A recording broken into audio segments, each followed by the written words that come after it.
It's November 13th, and the Bitcoin price is now has officially broken the $90,000 range. At some point earlier on today, it's reached its all-time high ever of 93,000. So what's actually triggering this? There's a huge rally happening precisely because of the fact that the elections are now all done and dusted. We're going to have a crypto president in office. And as a result, there's a lot of huge swathe of liquidity coming in. It's reached as far as 93,000 the first hour of trading.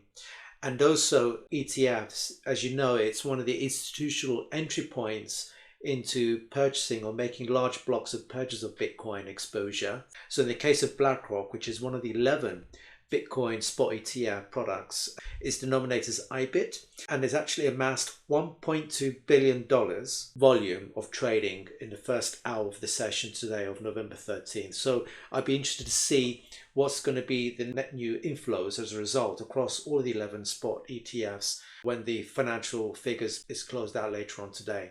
So again, this is spiking more volume. Just says that it's now hovering between 93,000 and 90. So we've officially broken the 90,000 barrier. And obviously the one after this is clearly now hitting the magical six-figure threshold, which is 100K. Incidentally, I have made this estimate in my earlier videos where I expect this to happen by the end of this calendar year end of December this year. I think it's more likely to happen sooner rather than later. It just makes it clear that Coinbase, being one of the most popular exchanges, crypto exchanges, have seen incidentally its highest demand, particularly of purchasing Bitcoin as a result of today's trading. And it goes on to say that now IBIT is the largest out of the 11 Bitcoin spot ETFs to have amassed $40 billion of assets. Another indicator why we're seeing this current rally in Bitcoin price. As you know, one thing is the volumes trading on the Bitcoin spot ETF instruments, but there is another avenue of trading that's happening in the crypto markets, and this is the Bitcoin options. As you know, I've made another video earlier on, and you might have heard it incidentally in the news, where the United States Securities and Exchange Commission have already made a handful of approvals of the original Bitcoin spot ETFs to operate as a derivatives market on top of these ETFs, denominated as Bitcoin options.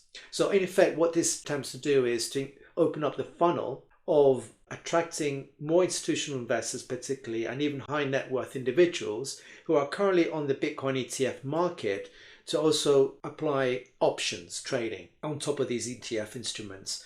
And as a result of today, part of the explanation why we've seen these rallies, precisely there's been some increased volumes trading in the options market for Bitcoin on top of these Bitcoin ETF instruments, particularly in the Chicago Mercantile Exchange. So this is very, very positive news. If I look into the chart, so you can see the volumes trading across each of the 11 spot Bitcoin ETFs, you can see the net new inflow amounts in this last column here. If I move on to this week's, we've got 600 million plus. We've got 1.4 the following day. So you can see that if you add this week's, it's pretty much looking at 3 billion plus net new inflow of money into the Bitcoin spot ETFs for this week alone. And if you add between 1 and 2 billion for today's trading, and we're still 2/3 way through this week, so we should expect another 1 or 2 billion.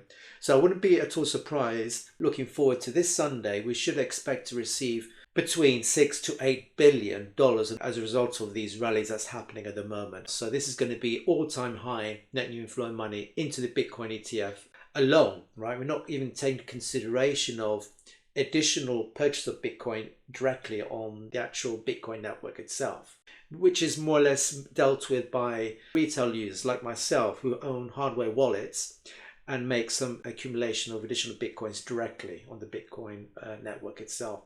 And I want to end this episode on this interesting announcement or declaration from Michael Saylor. As you know, he's the CEO of MicroStrategy, and his public company have been always been the forefront of amassing humongous amounts of Bitcoin holdings into its corporate treasury reserves. Incidentally, a couple of days ago, or in fact yesterday, November 12th, he's actually purchased another humongous purchase of $2 billion worth of additional Bitcoin into its corporate treasury. So at the moment, he's actually got almost 280,000 worth of Bitcoin holdings. As a result of that, $2 billion he's made a purchase this week.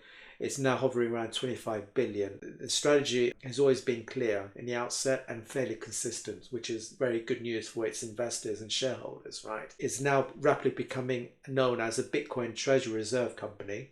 And I also have seen another declaration from Michael Saylor where he's going to be laying out another 4-year plan, which I think is to double its current holding of Bitcoins. So if you add a 25 billion projection he's planning to purchase of the next 4-year plan, he expects to double this amount to 45 billion. So in summary, we're clearly in a bull run.